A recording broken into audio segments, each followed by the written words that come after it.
സുഹൃത്തുക്കളെ, ക്ഷമിക്കുക, ആ പാട്ട് അധികമൊന്നും ഈ ഒരു ചാനലിൽ പ്ലേ ചെയ്യാൻ വലിയ ആഗ്രഹമൊന്നുമില്ല. ഇത് ആരുടെ പോസ്റ്റാണെന്ന് കാണിക്കാൻ വേണ്ടി മാത്രമാണ് ഞാനിതിങ്ങനെ കാണിക്കുന്നത്. ഇത് കൃഷ്ണകുമാർ ആക്ടർ, BJP-കാരനാണ്. അദ്ദേഹം ആരാണെന്നും എന്തെന്നൊക്കെ നിങ്ങൾക്ക് അറിയാം. ജന്തർ മന്ദിറിൽ നടക്കുന്ന സമരത്തിനെതിരെ അദ്ദേഹം ഇന്ന് പോസ്റ്റ് ചെയ്തതാണ് ഇത്.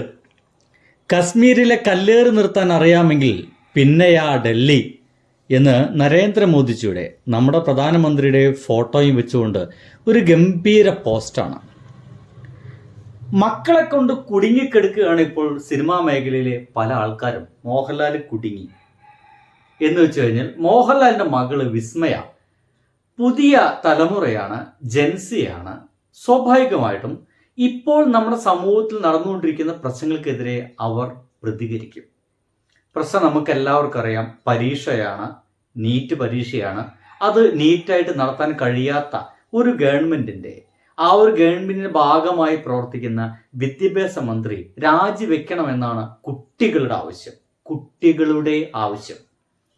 എന്തായാലും സമരം അതിഗംഭീരമായിട്ട് രക്തച്ചൊരിച്ചിലോടുകൂടിയിട്ട് ഒരു മരണം കൂടി സംഭവിച്ചിരിക്കുന്നു, മുന്നോട്ട് പോയിക്കൊണ്ടിരിക്കുന്നു. എന്നിട്ടും ഇതിനു വേണ്ടിയിട്ട് ഒരു സ്റ്റെപ്പ് പോലും മുന്നോട്ട് വയ്ക്കാൻ നമ്മുടെ ഗവൺമെൻറ് തയ്യാറായിട്ടില്ല എന്ന് ഉള്ള ഈ സമയത്താണ് കൃഷ്ണകുമാറിനെ പോലെ ആളുകളെല്ലാം ഈ ഒരു സമരത്തെ എതിർക്കുക എന്ന് വെച്ച് കഴിഞ്ഞാൽ ശക്തമായിട്ട് എതിർക്കുക. പക്ഷേ കൃഷ്ണകുമാർ എതിർക്കുന്നുണ്ടായിരിക്കും. അതിനേക്കാൾ രസകരമാണ് ആ വീട്ടിലത്തെ മക്കള്. ഒരു മകൾ എഴുതിയിട്ടത് ഇങ്ങനെയാണ്, നിങ്ങൾക്കിത് കാണാൻ കഴിയുന്നു വിശ്വസിക്കട്ടെ. നഷ്ടപ്പെടുന്നത് വെറും ഒരു പരീക്ഷ മാത്രമല്ല, ഒരു കുടുംബത്തിൻ്റെ പ്രതീക്ഷകളാണ്. കൃഷ്ണകുമാറിനെ തള്ളി അഹാന എന്നാണ് ഇപ്പോൾ കാണുന്നത്. അഹാനയാണ് ഈ ഒരു പോസ്റ്റ് ഇട്ട് കഴിഞ്ഞിരിക്കുന്നത്. കൃഷ്ണകുമാറിന്റെ മകളാണ്, പക്ഷേ സംഗിണിയല്ല എന്ന് ഈ ഒരു പോസ്റ്റ് കൊണ്ട് വേണമെങ്കിൽ പറയാം.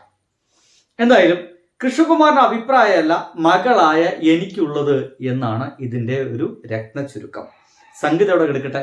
ഇനി വേറൊരു രസകരമായ കാര്യമുള്ളത്, നമ്മുടെ മോഹൻലാലിന്റെ മകൾ അല്ലേ, മോഹൻലാലിന്റെ മകളും ഇതേ വിഷയത്തെ തുടർന്ന് ഒരു പോസ്റ്റ് ഇട്ടിരുന്നു. എന്താ പോസ്റ്റ്?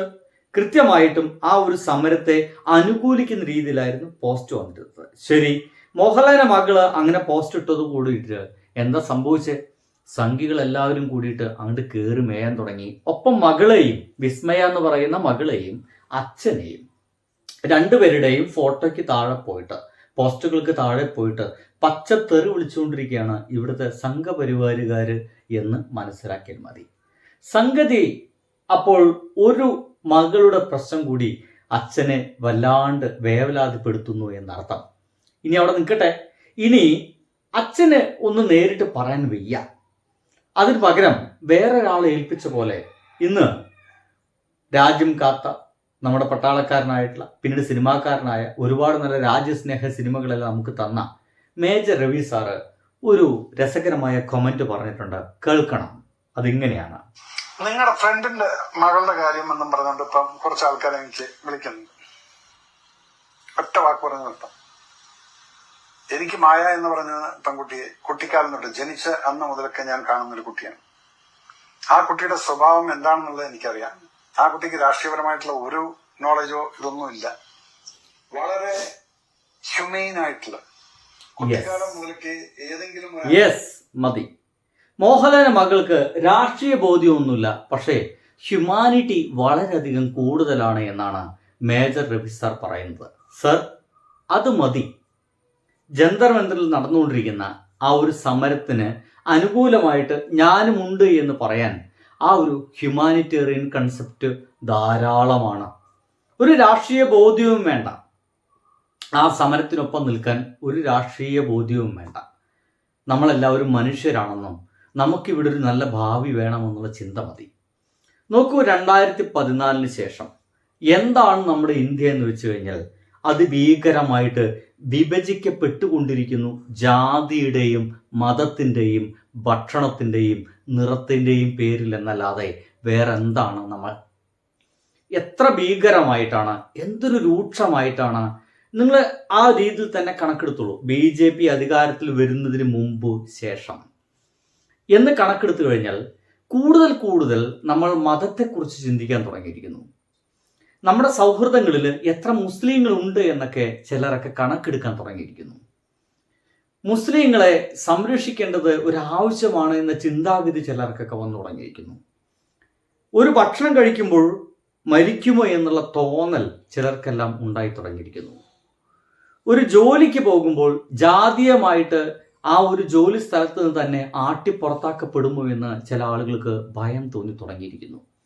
ഇങ്ങനെ എന്തോരമാണ്, എത്രത്തോളമാണ് സെഗ്രിഗേഷൻസ് നമ്മുടെ നാട്ടിൽ ഉണ്ടായി കഴിഞ്ഞിട്ടുള്ളത്.